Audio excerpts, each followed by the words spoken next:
आवृत्ति के आधार पर ध्वनि तरंगों को कितने भागों में बांटा गया है। आवृत्ति का मतलब है 1 सेकेंड में कंपनों की संख्या।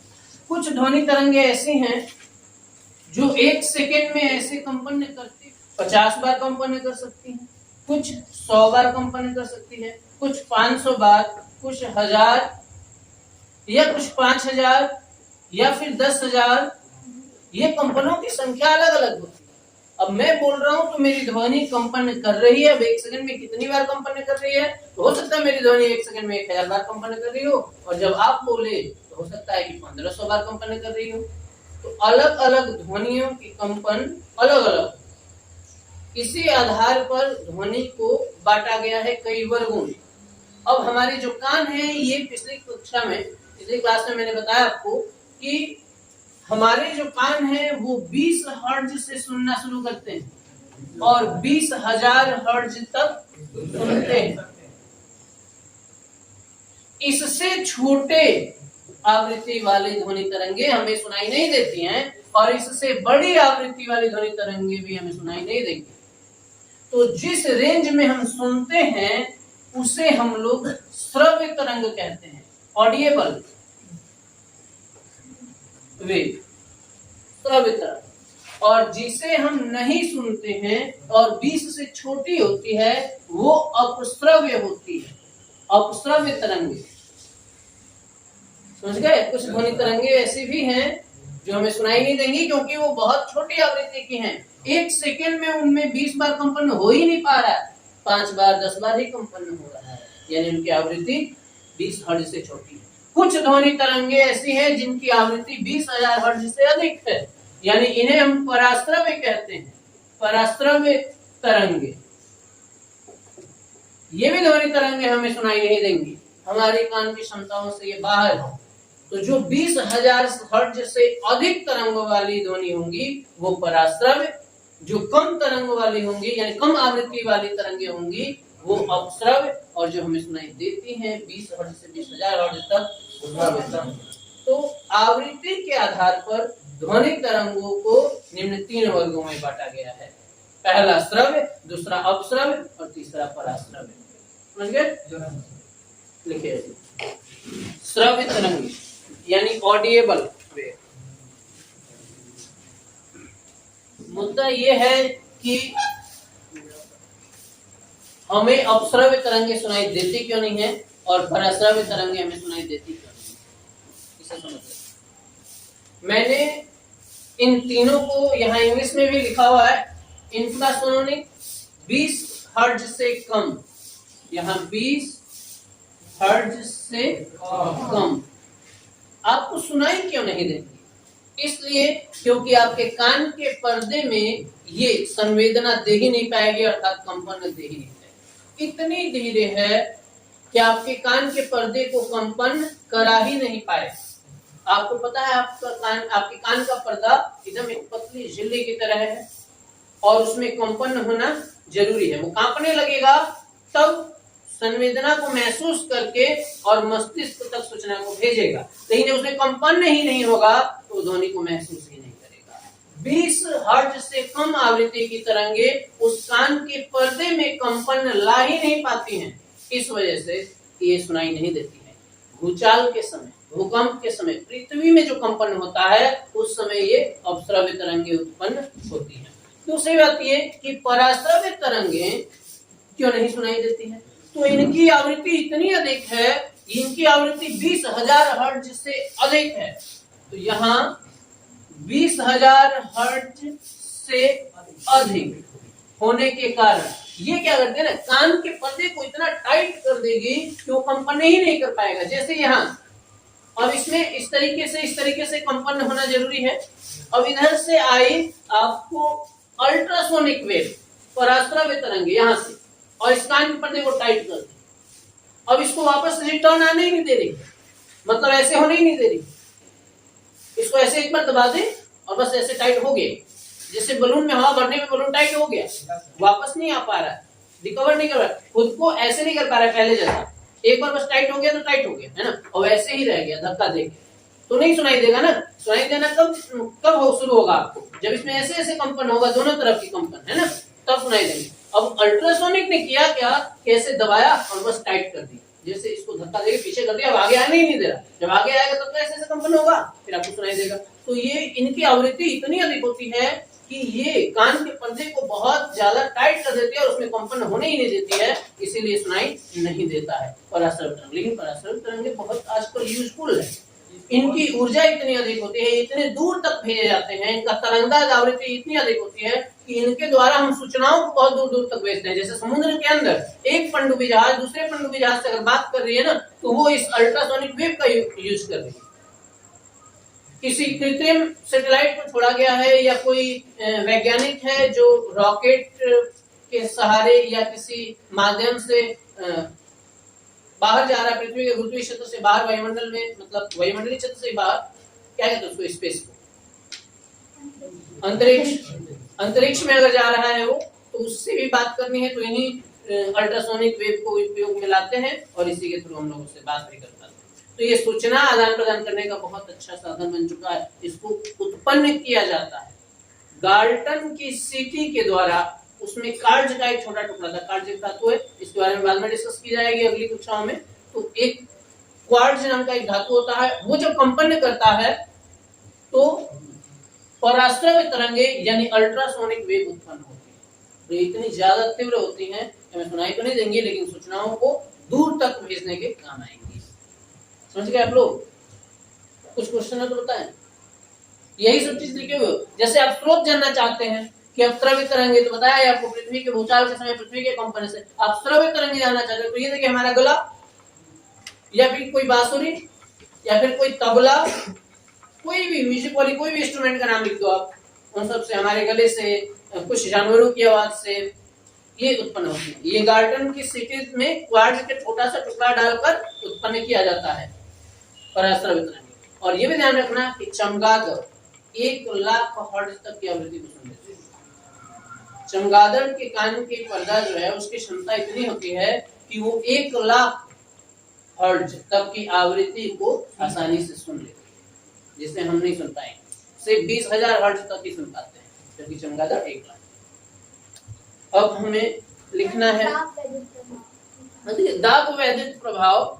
आपको 9th क्लास में आप लोग, थोड़ा सा लेंथी टॉपिक और आउट ऑफ सिलेबस है। जब किसी वस्तु पर दाब डाला जाता है और उस वस्तु के पृष्ठ से इलेक्ट्रॉन रूप में आवेश उत्सर्जित होने लगते हैं तो उसे दाब वैद्युत प्रभाव। एक होता है प्रकाश वैद्युत प्रभाव, जब प्रकाश की किरणें किसी धातु पर गिरती हैं और उसमें से इलेक्ट्रॉन उत्सर्जित होने लगता है तो यह घटना प्रकाश वैद्युत प्रभाव कहलाता है। और एक होता है दाब वैद्युत प्रभाव, जो यहाँ बताया गया उदाहरण में, वो मतलब इसके एग्जांपल में नोट कराया गया कि पराश्रवित तरंगे कैसे उत्पन्न होते हैं। ये आपके सिलेबस में नहीं है, बस इतनी जानकारी रखो कि किसी धातु के टुकड़े पर दबाव डाला जाता है, दाब डाला जाता है, बल लगा, तो उसमें से कुछ इलेक्ट्रॉन उत्सर्जित होने लगते हैं, कुछ आवेश निकलने लगते हैं। इसी घटना को दाब वैद्युत प्रभाव कहते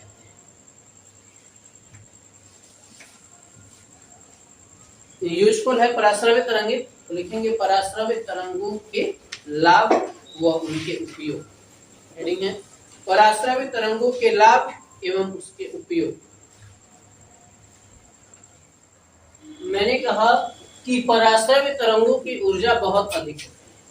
ये जब चलती हैं तो बहुत छोटे तरंगदैर्ध्य पर अधिक आवृत्ति लेके चलती है, यानी ऐसे ऐसे घूमेंगी लेकिन 1 सेकंड में 20,000 बार से अधिक ऐसे कंपन करते हैं। महीन किरण पुंजों के रूप में दूर तक भेजा जा सकता है, जिससे दूर वाले को संदेश प्राप्त हो सके। तो सूचना को भेजने में इसका उपयोग है। मैं आप लोगों को पराश्रवित तरंगे यानी अल्ट्रासोनिक वेव के यूज को बता रहा हूँ कि इसको आखिर उत्पन्न क्यों करना पड़ा, हमें गाल्टन सिटी क्यों बनाना पड़ा, जिसमें क्वार्ट्ज का छोटा सा टुकड़ा डाल के और इस पराश्रवित तरंगों को उत्पन्न किया जाता है।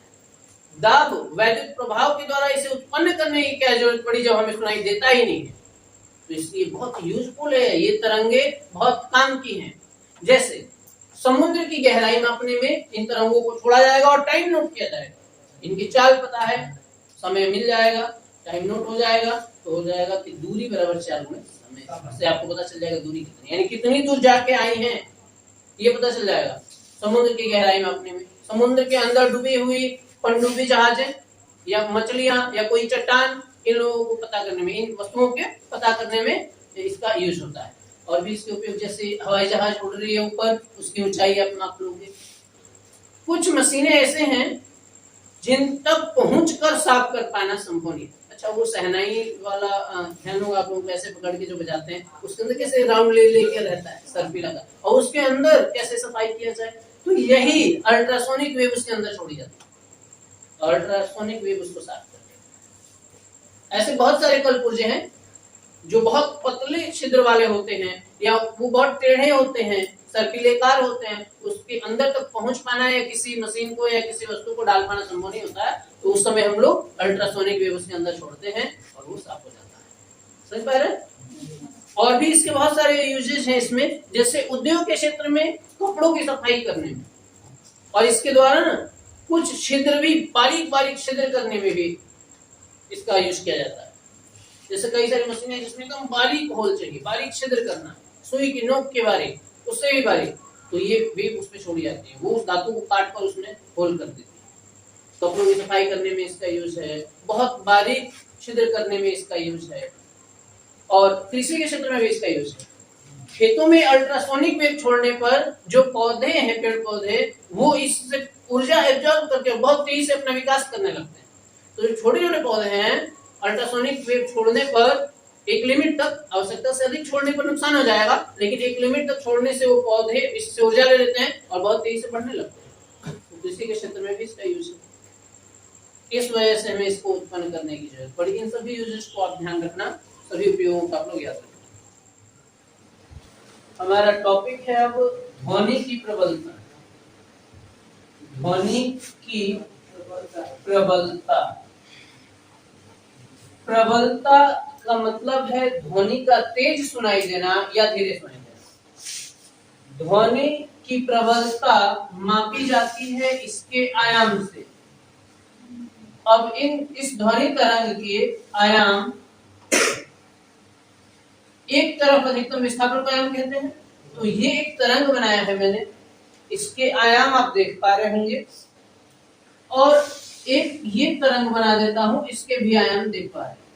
तो इस चित्र ए और चित्र बी में बी का आयाम अधिक है, और आयाम अधिक होने का अर्थ ये है कि ये ध्वनि आपको तेज सुनाई देगी। मैं जब बहुत तेज तेज बोलने लग जाऊंगा तो समझ जाना है कि मैं अपने आयाम को बढ़ा रहा हूं, यानी एक तरफ जो अधिकतम विस्थापन हो रहा है कंपन करते हुए, उसे बढ़ाया जा रहा है। आयाम बढ़ने से ध्वनि की प्रबलता बढ़ जाती है, और प्रबलता का अर्थ होता है कि ध्वनि धीरे सुनाई देगी या तेज सुनाई देगी। अगर ध्वनि की प्रबलता अधिक है, इसका मतलब है ध्वनि तेज सुनाई दे रही है, और अगर प्रबलता कम है, तो इसका मतलब है ध्वनि धीरे सुनाई दे रही है। अब हमने एक एग्जांपल में लिखा है, जैसे किसी टेबल पर अगर आप धीरे से मारते हैं तो वहां मृदु ध्वनि यानी धीरे ध्वनि उत्पन्न होगी। ध्वनि वहां धीरे धीरे उत्पन्न होगी, कम उसकी प्रबलता रहेगी। इसका अर्थ ये है कि आपने टेबल को कम ऊर्जा दिया, जैसे बोर्ड पर मैं ऐसे बजा हूं, तो यहाँ अगर मृदु ध्वनि उत्पन्न हो रही है, तो इसका अर्थ यह है कि मैंने बोर्ड पे यहाँ कम ऊर्जा दिया, तो कम ऊर्जा वाली ध्वनि उत्पन्न हुई, जिसके पास छोटा आयाम है। जैसे यहाँ चित्र ए में छोटा आयाम है तो धीरे सुनाई दे रही है, और अगर इस बोर्ड पे मैं तेजी से मारूं तो ध्वनि तेज उत्पन्न हुई। इसका मतलब मैंने ज्यादा ऊर्जा दिया तो ध्वनि की प्रबलता बढ़ गई, उसके आयाम ज्यादा बढ़ गए, ऊपर नीचे जाने लगे, एक तरफ विस्थापन अधिकतम हो गया, तो वह आपको तीव्र सुनाई देने लगी। याद रखें, ध्वनि की प्रबलता का सीधा बस यही मतलब है कि ध्वनि तेज सुनाई देगी या धीरे सुनाई देगी, और वो इस बात पे निर्भर करता है कि तरंगों का आयाम ज्यादा है या कम। तीव्र ध्वनि जैसे उत्पन्न किया जाए, इस बोर्ड पर बहुत तेजी से ऐसे मारा जाए और तीव्र ध्वनि उत्पन्न हुई, आयाम बड़े रहे, लेकिन जैसे जैसे ये ध्वनि आगे जाएगी इसके आयाम छोटे होने लगेंगे, ये देखिए, और ध्वनि भी धीरे होने लगेगी। मैं यहाँ बोल रहा हूँ तो पूरा दूर तक तो ऐसा सुनाई दे नहीं रहा होगा, इस क्लासरूम के बाहर तो बहुत धीरे आवाज जा रही होगी, या उससे दूर तो आवाज जा ही नहीं रही होगी। इसका अर्थ यह है कि यहाँ देखिए आयाम ज्यादा है, यहाँ आयाम थोड़ा सा कम हुआ और कम हुआ और कम हुआ, और ये बहुत ज्यादा कम होते होते लास्ट में चल के समाप्त होगा। तो ध्वनि दूरी तय करने के साथ साथ अपनी प्रबलता को कम करती है। जैसे ध्वनि आगे चलती जाएगी इसकी प्रबलता कम होती जाएगी, इसके आयाम भी छोटे होने लगेंगे और ध्वनि धीरे होती जाएगी, अंततः ध्वनि समाप्त, है ना। प्रबलता के बाद हमारा टॉपिक है तीव्रता। तो तीव्रता एक्चुअली ऊर्जा है। अगर अधिक ऊर्जा जा रही है तो तीव्रता अधिक है, कम ऊर्जा जा रही है तो तीव्रता कम है। अब कौन सी ऊर्जा है? जैसे ये तरंग आगे की तरफ चल रही है, अब सामान्य तौर पे आपको आसानी से समझ में आ जाए इस वजह से कि तरंग में बना रहा हूं। ऐसा तो है नहीं कि मैं बोल रहा हूं तो मेरी ध्वनि सिर्फ एक ही तरंग के रूप में आगे जा रही है। ये तो किसी एक बिंदु से ऐसे जा रही है, ऐसे भी जा रही है, ऐसे भी जा रही है ना। हालांकि मैं देखो, मैं ये जो तरंग बना रहा हूँ ये ऊपर नीचे की तरंग बना रहा हूँ, आपको दिखाई दे, समझ में आया इस वजह से। लेकिन तरंगे कैसे जाती, ध्वनि कैसे चलती है? ऐसे चलती। अब आपको पहले स्पष्ट कर दे रहा हूँ कि ध्वनि तरंगे जब ऐसे चलती है तो मैं ये बना क्यों रहा हूँ, पहले ये समझो। देखो ध्वनि का एक कण है, ये कण यहाँ से आगे गया, बात समझना मेरी। ये कण है, ये आगे गया, अब ये यहां से इसको बनाया गया ऊपर जाती है, याद। फिर ये वापस आया तो ये देखो वापस आ गया, और फिर ये दूसरी तरफ गया, फिर ये दूसरी तरफ गया, और फिर ये वापस आ गया अपने पहले वाली स्थिति में, फिर ये वापस आ गया। तो इस प्रकार के कंपन को भी, यानी अनुदैर्ध्य कंपन ये कर रहा है, इस अनुदैर्ध्य कंपन को भी तरंग के रूप में अगर प्रदर्शित करना हो तो ऐसे ही करते हैं। ऐसे तो प्रदर्शित हो ही नहीं पाएगा, तो इसको प्रदर्शित करने के लिए इसी रूप में प्रदर्शित किया जाता है। ऐसा लगता है जैसे हम अनुदैर्ध्य पढ़ रहे हैं, सॉरी अनुप्रस्थ पढ़ रहे हैं, लेकिन है ये अनुदैर्ध्य। अनुदैर्ध्य जो है ध्वनि तरंग ऐसे ऐसे आगे पीछे कंपन करती हैं, लेकिन इस कंपन को भी प्रदर्शित ऐसे किया जाता है कि एक तरफ गई फिर वापस आई, दूसरी तरफ गई और फिर वापस आई। जैसे ये कण आगे जाता है वापस आता है, पीछे आकर फिर वापस आता है, उसी तरीके से ये तरंगें प्रदर्शित की गई हैं। तो ध्यान रखेंगे कि ये बना हुआ है ऐसा जैसे कि लग रहा है कि अनुप्रस्थ है, लेकिन इस अनुदैर्ध्य को भी ऐसे प्रदर्शित किया है। चलिए हम टॉपिक पर आते हैं, ध्वनि की तीव्रता। तीव्रता है क्या? तो जैसा मैंने कहा कि अगर यहाँ कोई स्रोत है तो ध्वनि तरंग हर तरफ जा रही है। अब मेरे यहाँ से ऐसे जा रही है, इस तरफ नीचे भी, इस तरफ भी, हर तरफ जा रही है। अब जिधर इसका संचरण हो रहा है इस तरंग का, उस संचरण की दिशा के लंबवत कोई एक पृष्ठ ले लीजिए, और उस पृष्ठ को यानी क्षेत्रफल को इतना लेना कि ये एकांक हो। जैसे आप अगर मीटर पर पढ़ोगे तो 1 मीटर स्क्वायर, अगर आप सेंटीमीटर पर पढ़ोगे तो 1 सेंटीमीटर स्क्वायर, यानी एकांक क्षेत्रफल ले लेना है इसके संचरण की दिशा के लंबवत यहाँ पर। और इसमें से अब कुछ ध्वनि तरंगे, बहुत सारी ध्वनि तरंगे इसमें से आएंगे, एक तो जाएगी नहीं। तो 1 सेकंड में कितनी ध्वनि तरंगे इसमें से गई और उनकी ऊर्जा कितनी है, इसे कहते हैं तीव्रता। यानी किसी तरंग के संचरण की दिशा के लंबवत लिए गए किसी एकांक क्षेत्रफल से गुजरने वाली, प्रति सेकंड गुजरने वाली ऊर्जा ध्वनि की तीव्रता कहलाती है। वापस समझना, किसी तरंग संचरण की दिशा के लंबवत लिए गए किसी एकांक क्षेत्रफल से प्रति सेकंड यानी 1 सेकंड में गुजरने वाली ऊर्जा ध्वनि की तीव्रता कहलाती है। तो यहाँ ध्वनि ऊर्जा गुजर रही है, कितनी गुजर रही है। अब इसको आप मापना चाहोगे तो कैसे पता चलेगा? तो ये भी तरंग के आयाम के अनुक्रमानुपाती है। ये जो कण ऊपर नीचे से कंपन कर रहा है, इसका आयाम जो यहाँ मैंने ए लिखा हुआ है, इसी के अनुक्रमानुपाती होता है। तीव्रता को आई से प्रदर्शित करते हैं और ये अनुक्रमानुपाती होता है ए स्क्वायर। जबकि प्रबलता को मैंने समझाया था कि ये भी अनुक्रमानुपाती होता है आयाम का, लेकिन ये वर्ग के अनुक्रमानुपाती है। ये तीव्रता जो है ये वर्ग के अनुक्रमानुपाती होता है। अगर आयाम को 2 गुना कर दिया ना आपने, तो ये सीधा क्या बढ़ जाएगा? 4 गुना। सोचिए, अगर इसे आप 4 गुना कर देते हो तो 4 का स्क्वायर सीधा कितना बढ़ेगा? 16 गुना, सीधा वर्ग के अनुक्रमानुपाती होती है। तो याद रखेंगे हम कि ध्वनि की तीव्रता कणों के कंपन के आयाम के वर्ग के अनुक्रमानुपाती होता है। सिंपल वर्ड रखिए, ध्वनि की तीव्रता आयाम के वर्ग के अनुक्रमानुपाती होता है, ये ध्यान रखना है। अब आपको ये भी समझा दूं मैं कि कैसे, तो गिटार वगैरह बजाते समय वायलिन वगैरह जो उस पे कई सारी डोरियां लगी रहती हैं, उस डोरी को पकड़ के धीरे से खींचोगे, धीरे से उसको बजाओगे तो मीठी आवाज और धीरे आवाज आएगी, और उसको बहुत तेजी से बजाओगे, उस पर डोरी को तेजी से धक्का दोगे, ज्यादा उसमें विस्थापन करोगे तो ज्यादा प्रबल ध्वनि होता है।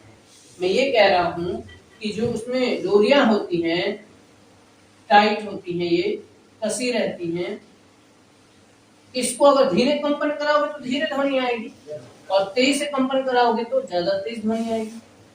तो कंपन कराने का मतलब क्या है? आयामी ना, ऐसे कांपने लगे डोरियां, इस तरीके की हो जाए तो यहाँ से आयाम ही तो पता चलेगा कि कितना नीचे आ रही हैं या कितना ऊपर जा रही हैं। तो इस तरीके की डोरियां कंपन करने लगती हैं तो ये आयाम पता चलता है।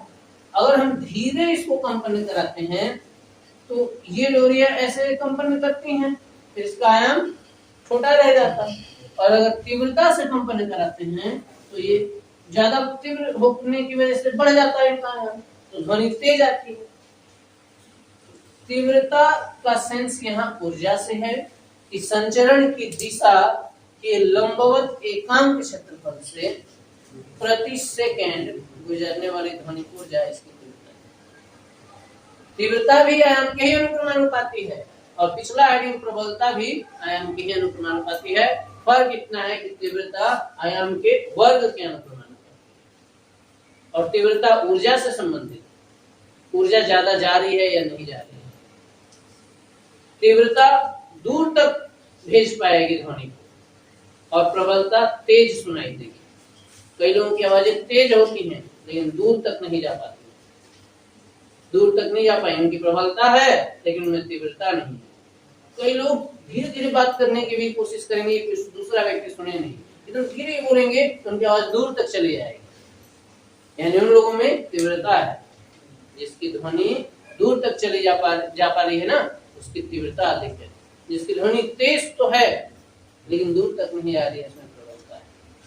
अभी हम लोग इसके तारत्व को पढ़ेंगे, ध्वनि के तारत्व। तारत्व का मतलब होता है पिच, यानी पतली आवाज या मोटी आवाज। जैसे लड़कियों की आवाज पतली होती है और लड़कों की आवाज मोटी होती है, तो ये पिच की वजह से होता है, उनके तारत्व की वजह से होता है। तो हम लोग हेडिंग लिखने वाले हैं ध्वनि का तारत्व।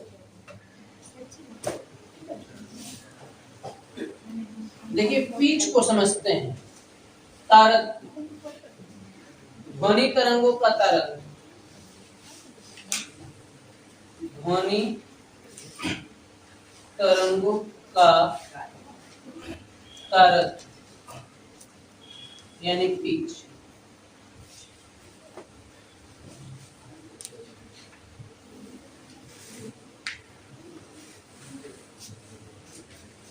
अगर आप दो आवाज सुने और मुझे बताएं कि किसका तारत्व अधिक है, तो मैं समझ पाऊंगा कि तारत्व आप समझ रहे होंगे। लास्ट में मैं आप लोगों को दो जानवरों की नाम बताऊंगा, जिसमें आप बताना कि किसका तारत्व अधिक होगा और किसका तारत्व कम होगा। हम अभी समझ लेते हैं कि ध्वनि तरंगों का तारत्व है क्या। एक्चुअली यहाँ तारत्व पता चलता है हमें आवृत्तियों पर। जैसे यहां से ये ऐसे कंपन हुआ, और दूसरा हम लोग ले लेते हैं इस तरीके के कंपन। दोनों ने मान लो 1 सेकंड का समय लिया, इसने भी 1 सेकंड का समय लिया है और इसने भी 1 सेकंड का समय लिया। अब बताओ मुझे पहले आवृत्ति किसकी है, नीचे वाले की ऊपर वाले की? नीचे वाले की, क्योंकि ये कई बार कंपन कर रहा है तो कंपनों की संख्या को आवृत्ति। जिसकी आवृत्ति अधिक हुई ना उसकी आवाज पतली आएगी और उसे उच्च तारत्व का यानी उच्च पिच का माना जाता है। महिलाएं और बच्चों की आवाजें पतली इसी वजह से होती है क्योंकि उनकी आवृत्तियां ज्यादा होती है। उनकी ध्वनि 1 सेकंड में कई बार कंपन कर जाती है ध्वनि के कारण। और जो पुरुष हैं उनका तारत्व कम होता है, क्योंकि 1 सेकंड में कम कंपन कर पाते हैं उनके कण, ध्वनि के कण, और इसकी आवृत्ति कम होती है। कंपन कम करना मतलब आवृत्ति कम होना। तो यहाँ पर आवृत्ति कम होने के कारण उनका पिच यानी तारत्व कम है, जिससे उनकी मोटी आवाज आएगी। बच्चों और महिलाओं के तारत्व उच्च होने के कारण उनकी पतली आवाज आती है, उनकी आवृत्ति अधिक होती है, इस वजह से तारत्व उच्च हो जाता है और आवाज पतली आने लगती है। हम सबके तारत्व थोड़े थोड़े से अलग अलग हैं, तभी हम सभी के आवाज भी अलग अलग है ना। किसी की थोड़ी मोटी आवाज, किसी की पतली, किसी की उससे ज्यादा पतली। तो ये सब कुछ डिपेंड करता है सिर्फ तारत्व पर, मोटा होना है पतला होना आवाज का। अब आप लोगों को ये बताना है कि शेर की दहाड़ की आवाज और मच्छर की आवाज, गुनगुनाहट की आवाज, दोनों में से किसका तारत्व अधिक है? मच्छर, क्योंकि उसकी आवाज गुनगुनाहट की एकदम पतली आती है और शेर की दहाड़ बहुत मोटी है ना। उसकी प्रबलता अधिक हो सकती है, उसकी तीव्रता अधिक हो सकती है, लेकिन तारत्व मच्छर की अधिक है। पतली आवाज आनी चाहिए, तीक्ष्ण आवाज आनी चाहिए, तब तो समझ जाना कि उसका तारत्व अधिक है यानी पिच अधिक है। अभी कोई क्वेश्चन है तो बताओ। आप समझ पा रहे हैं? इसका क्या है? इसका तारत्व कम है, तो ये है कम तारत्व की ध्वनि तरंग, और ये है अधिक। उच्च लिख दूं? चलिए उच्च लिख देते हैं। उच्च तारत्व की ध्वनि तरंग, इसको बनाइए। ये चित्र ए है और ये बी।